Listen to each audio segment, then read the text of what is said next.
तो एक जम्मू कश्मीर में हमने अलग अलग जो तरीके से लोग सोच रहे थे, अलग अलग खितों में, अलग अलग सेक्शनों में, कोई पहाड़ी, कोई डोगरा, कोई कश्मीरी, कोई जम्मू, हम इन सब को इकट्ठा करने का मकसद रखते हैं। और उसी दिशा में हमने जम्मू कश्मीर का एक यूनाइटेड प्लेटफार्म फ्रंट बनाकर लोगों को आवाज़ दी है कि हमारे मसले जो है, जो रियासत में आज जो बगाड़ हो चुका है, रियासत की जो दुर्दशा हो रही है, चाहे वो किसी भी तरीके से है, हमारे डेमोक्रेटिक राइट्स छीने गए हैं, या हमारी इकनॉमिक प्रॉब्लम्स बढ़ गई हैं, इन सब के लिए हमें आज ये जो दुनिया में आज इकट्ठी हो रही है, लोग ऐसे मसले बढ़ते जा रहे हैं कि वर्ल्ड के पूरे मुल्क इकट्ठे हो रहे हैं कि क्लाइमेट चेंज हो गया, ग्लोबल वार्मिंग हो गई, अनएम्प्लॉयमेंट हो गई, कोरोना आ गया, डेंजरस बीमारी आ गई, और हम उसी का हिस्सा होते हुए जम्मू कश्मीर में एक दूसरे के मुखालिफ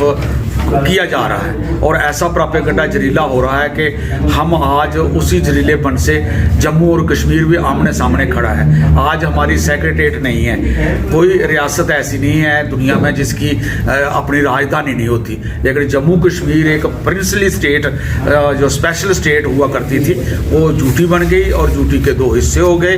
और आज हमारा सेक्रेटेरिएट भी हवाई जहाज में घूमता है, चाहे कोई सेक्रेटरी या गवर्नर श्रीनगर बैठे तो उधर बैठकर दस्तखत करें तो सिविल सेक्रेटेरिएट श्रीनगर, अगर इधर आ जाएं जहाज पर चढ़कर इधर आ जाएं तो सिविल सेक्रेटेरिएट जम्मू, अगर दिल्ली में चले जाएं गवर्नर साहब तो वहां से दस्तखत करें तो वो हमारी राजधानी दिल्ली चली गई। इसलिए सबसे इससे ज़्यादा हमारी डिग्रेडेशन क्या हो सकती है, बेइज्जती क्या हो सकती है। और फिर हमें सिटीजन भी, हमारी सिटीजनशिप भी चेंज की गई, कोई हमें तोड़ दिया गया, हमारा जो स्टेट सब्जेक्ट था, हमारी पहचान थी, हमारी ज़मीनों के लाज भी बदले गए, हमारी जो सरकारी ज़मीनें लोगों ने 1955-57 से उखाड़ कर बनाई हुई थी और उसे गर्दौरियाँ हो रही थी। इसी 5 अगस्त 2019 के बाद वो गर्दौरियाँ तोड़ दी गई। अब कहते हैं कि वो सरकार, ज़मीन भी सरकार हो गई है, लोगों के घरों में आर्डर पहुँचे हैं।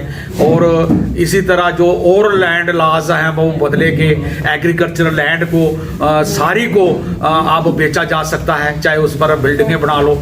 और उसी सब चीज़ को सोचते हुए इन्होंने अब 39 मेमोरेंडम ऑफ अंडरस्टैंडिंग बनाकर वो हमारा जो नेचुरल रिसोर्सेज, जैसे प्राकृतिक स्रोत और मानवीय स्रोत थे, उसको लूटने का एक बहुत बड़ी स्कीम बन गई है। शराब माफिया के नाम पर है, बिजली माफिया के नाम पर है, अब लैंड माफिया भी बन जाएगा कि अब ज़मीनें खरीदी जा सकती हैं, रियल एस्टेट बनाया जा सकते हैं, बड़े बड़े बिल्डिंगें बनेंगी, रियासत रोटी मिले या ना मिले। अनएम्प्लॉयमेंट दुनिया में, हिंदुस्तान में सबसे ज़्यादा परसेंटेज अनएम्प्लॉयड बेरोजगारों की हमारी हो गई है। आज भी बेरोजगार कल रात से बैठे हैं उधर त्रिकुटा नगर में, जो BSF CISF के सिलेक्टेड लोग हैं। और आशा वर्कर्स भी दोबारा और NHM वर्कर भी दोबारा लड़ने को तैयारी कर रहे हैं। डेंटल डॉक्टर्स लड़कर चुप करके बैठ गए हैं और डेली वेजरों की तो बात ही नहीं कोई। और मुलाजमों पर भी एक और कानून बना दिया कि जिसकी शक्ल अच्छी नहीं होगी वो अफसर नहीं चाहेगा, उसका नाम बन जाएगा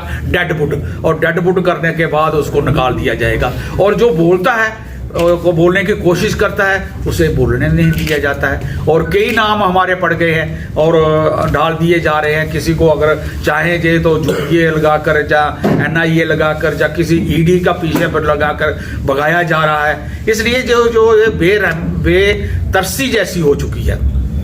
और एक जम्मू कश्मीर में एक ऐसा माहौल बन चुका है कि किसी के चेहरे में हंसी नहीं दिखाई देती है, कोई चेहरा सुकून भरा नहीं दिखाई देता है। कोई बच्चा स्कूल में जाने वाला तसल्ली बख्श पढ़ने का वो अपना रास्ता नहीं निकाल सकता। इन सब चीज़ों को देखते हुए एक ही रास्ता है आज की दुनिया में कि डेमोक्रेटिकली, पीसफुली जो रास्ता, हम गन का बिल्कुल विरोध करते हैं। Gun can never control the brains, ideas को वो कभी भी नहीं चला सकते हैं, वो चाहे किसी की भी हो, सरकारी हो या प्राइवेट हो। आज डायलॉग, पीसफुल रास्ते और कंसिलेशन ही एक रास्ता है। इसलिए हम डिमांड कर रहे हैं। आज कल हमें बड़ी खुशी हुई कि सुबह एक फोटो देखा कि सिक्योरिटी फोर्सेज पाकिस्तान की और सिक्योरिटी फोर्सेज हिंदुस्तान की बॉर्डर पर और लाइन ऑफ कंट्रोल में मिठाइयाँ आपस में एक्सचेंज कर रहे हैं नए साल की। अगर ये खुद एक्सचेंज करते रहे तो हमारा व्यापार भी एक्सचेंज होगा।